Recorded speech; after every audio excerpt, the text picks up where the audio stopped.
something.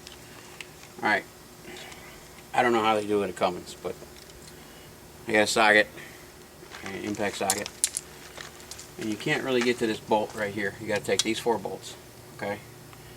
I don't know if you can zoom in up on that or come over closer. You're gonna have to show that again. There's 4 bolts. I don't know how Cummins does this, but you can't get a wrench on there. So what I do is I put the socket on there, on this one, and then I find a rather long extension. I tried to swivel won't fit. So this is how I do it. I think this is part of the problem, but I get it in here like this, where it's locked in but not all the way in. The socket, the important thing is the socket's down on the bolt head squarely. And then I go like this. Put a lot of pressure. And I break that one loose. Okay? Because I don't know what tool they use, but I don't have it. But it works quite well doing that. Okay? Same thing with the bottom. It's not quite as bad as the bottom as it is the top. The bottom's a lot easier. So I'm going to do this one. Right here. Right here. Same method. Just get it on there, pushed on, and then break it loose. Okay. And then the other 2. That one, which is a lot easier to get to. And this one.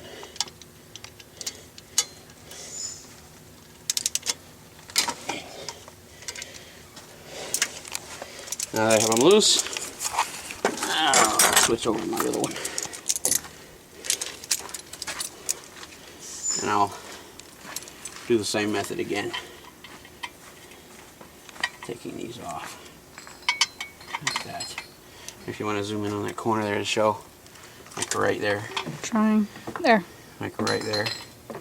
Just sort of get the square part in there. It's also how I broke it loose, and then you put pressure, turn. Oh, get that loose. Take that one out. Go ahead and stop until I get it. So I'll take this one. Got the top one loose. I'll take the bottom one. Like that. Sort of hold it up. Get the screw out. And we'll take the top screw out. Like that.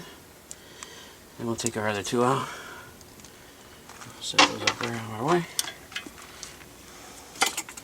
And hold that end up. It's not really heavy. It's aluminum. It's cast. Cast aluminum. I'll take this off. It's hot out here today, boy. Mm-hmm. This one. And there's a gasket behind here. I've seen some engines have a gasket, and some of them I couldn't find no gasket. It's like some of them they didn't put the gasket. Why, I don't know. So, like that. And then since we have this one with a new piece in it, I'm going to go ahead and pull this together and out, where we now have, like you said, we found out they just added this piece to help keep soot from getting into the air system. And how we can verify it, since you got what, 400,000 on this, let's look down in that pipe, see if we got any soot in there. Let's see if we have any soot in this pipe. No, we do not. You can see, if you look here, you'll see soot all in through here, and you can see that soot, without this, soot used to get right inside there. On every, that's the first engine I've seen with that pipe. That's pretty cool. All of them prior to this one I've seen, they didn't have that, and soot would get in the air tank system. So It's dangerous. yes, it's dangerous over time. That's pretty bad. And that It's nasty. That's nasty. I've seen much worse. I have seen where the soot in here is as thick as that socket, where there is hardly any air opening left on some engines with 400,000 or 500,000, especially if they've been idled a lot. It's just, this one's bad, but it's not horrible. If I had to guess it, I'd say a mile to the gallon on this one. You know, roughly, maybe losing half a mile to a mile to the gallon with all the restriction that we've seen so far.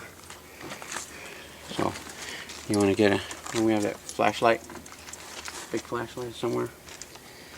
Pause. And there's no gasket on that, right?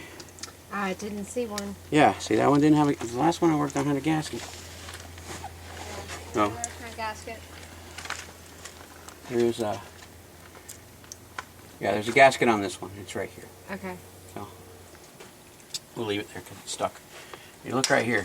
You see this soot, this buildup that has come loose now because of our actions. I'm going to just very gently make sure that I've removed that around the edge so we don't end up with it in the engine block.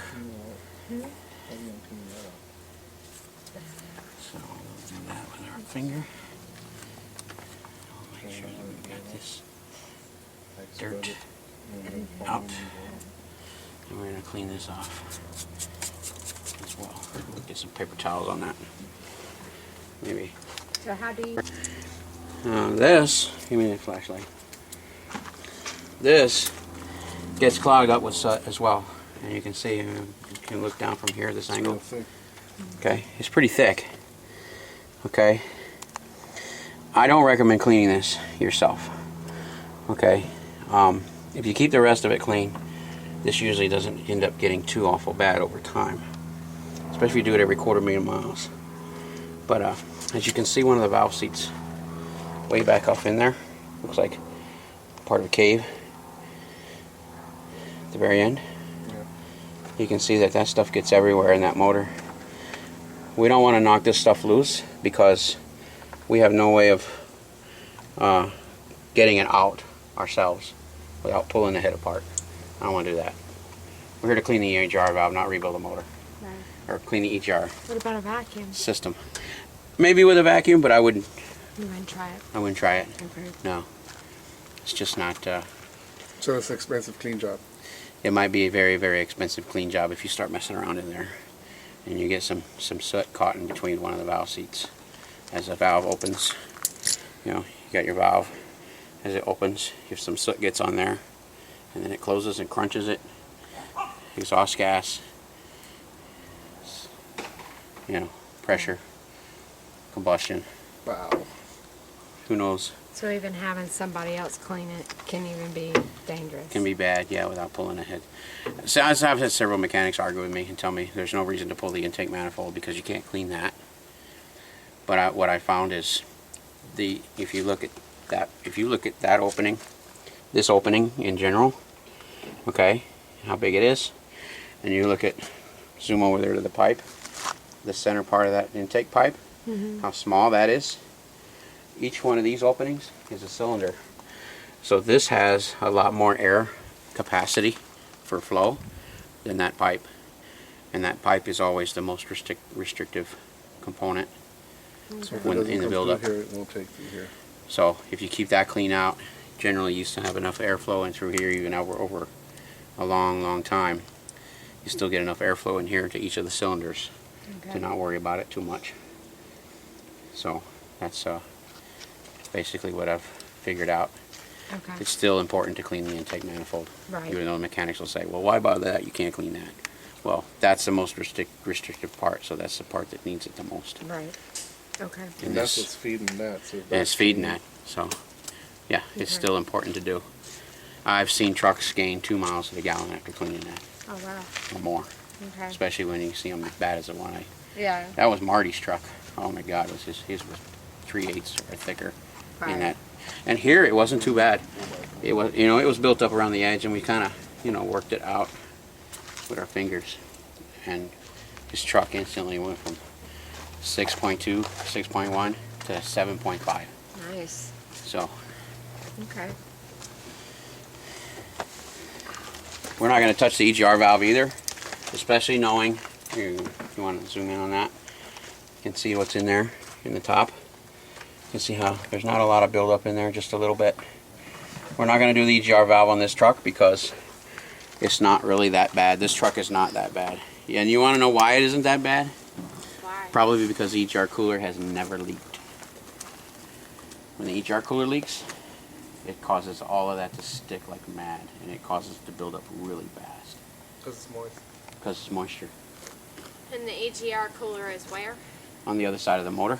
Oh, yeah, that's right. I'm sorry. That's what you So were. we got this side apart. We're going to clean it, and we're going to put it back together. And that's what we're going to do. And we're going to replace, because she wants a new one, the sensor, the IMAP. And we're going to replace the Delta P EGR differential pressure sensor when we put it back together and clean all those pipes. And that's it. That's the EGR tune-up for this side of the motor. Okay. It's not too bad. No. Not too bad. We're going to clean all this up. Say that again. Now we're on the exhaust side of the engine. And we're going to do the exhaust side. We're going to take it apart so we can clean it out. It's not much over here. Doesn't mean there's less work though. We got this little crossover tube like we talked about earlier that feeds this exhaust back pressure sensor. We got to take that guy out. It's not really easy to get to the bottom one. It's usually kind of rusty.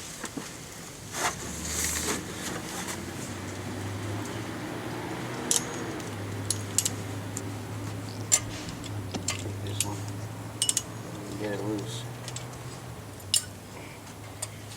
What I do, because it's usually kind of corroded and rusty, just kind of work it. Like that, if it binds, work it back and forth a few times before turning it further. And sometimes they like to hang up.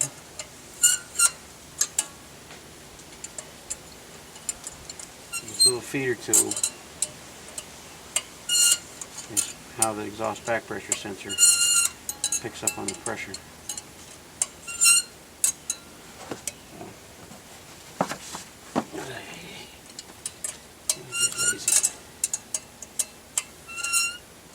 Get cut.